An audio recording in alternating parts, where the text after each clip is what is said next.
안녕하십니까 여러분, 필립입니다. 이번 영상에서는 조선일보 테슬라 전기트럭 첫 판매 제목의 기사 공유해 드리도록 하겠습니다.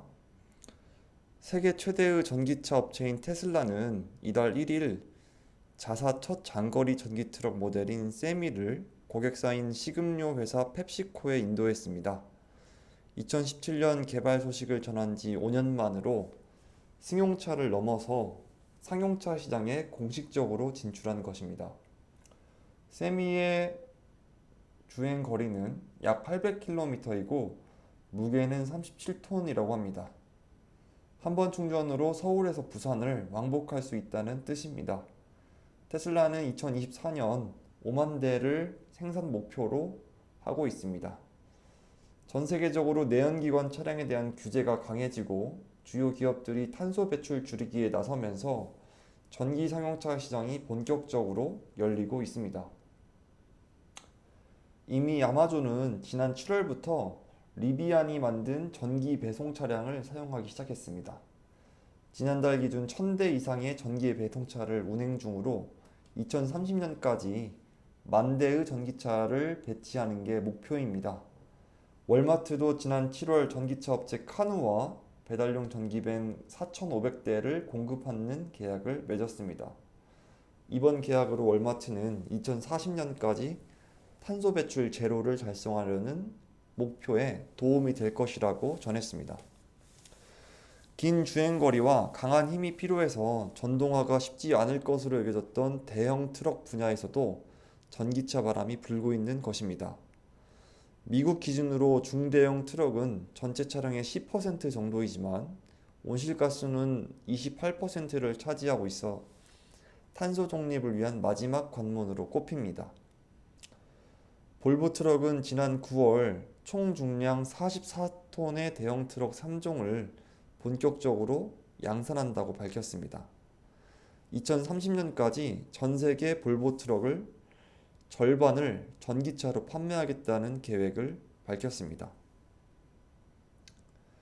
업계에서는 각국의 환경 규제가 강해지고 있는 만큼 전기 상용차 수요가 앞으로 더 늘어날 것으로 보고 있습니다.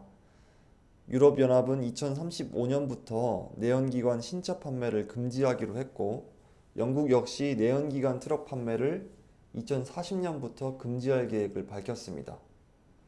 또한 지난 8월 발표된 미국 인플레이션 감축법 IRA도 호재입니다. 이 법은 상업용 친환경 차량에 최대 4만 달러의 세제 혜택을 주는 내용을 담고 있습니다. 한화로 약 5,200만 원입니다. 디젤 가격이 급등하면서 비용 면에서도 경쟁력이 생겼습니다. 미국 경제지 블룸버그는 5년 전보다 2배 가까이 오른 경유값을 감안하면 차량 가격이 디젤차의 2배인 전기 트럭이 전체 비용 면에서는 더 저렴할 수 있다고 분석했습니다. 그러나 역시 배터리 용량이 관건입니다. 많은 짐을 싣고 하루 수백 킬로미터를 이동하는 특성상 대형 트럭은 넉넉한 적재 용량과 장거리 운행 능력이 필수입니다. 대형 디젤 트럭의 경우 한 번 주유하면 짐을 싣고 1000에서 1500km를 주행할 수 있습니다. 반면 전기 트럭은 주행거리를 늘리기 위해 배터리를 많이 달수록 적재 용량이 줄고 차량 가격이 비싸집니다. 로이터는 테슬라가 세미로 한 번 충전으로 800km를 주행했다고 했지만 화물을 뺀 세미 자체의 무게가 얼마인지는 따로 공개하지 않았다면서 업계 전문가들은 전기 트럭이 무거운 짐을 싣고 장거리로 운반하는 부담을 감당할 수 있을지에 대해 여전히 회의적인 시선을 보내고 있습니다. 이와 같은 전기자동차의 단점 때문에 장거리 상용차 시장에서 수소차가 승리를 거둘 것이란 전망도 나옵니다. 현대차가 세계 최초로 상용화한 수소 트럭 모델인 액시언트 퓨얼셀은 총 중량이 28톤이고 30분 이내로 완충할 수 있고 한 번 충전하면 570km 주행이 가능합니다. 장기적으로 누가 장거리 상용차 시장의 승자가 될지 섣불리 점칠 수 없는 상황이라 업체들도 양면 전략을 쓰고 있습니다. 볼보, 다임러 이 두 회사는 지난해 합작 회사를 만들어서 1000km 주행이 가능한 수소 트럭을 개발하고 있고 만트럭도 2024년 시범 운행을 목표로 수소 트럭을 연구하고 있습니다. 만트럭 CEO는 우리는 배터리 전기차에 초점을 맞추고 있지만 대안으로 수소연료 전지차 역시 연구하고 있다면서 다만 2030년이 훨씬 지나야 수소 인프라가 충분하게 갖춰질 가능성이 높다고 전했습니다.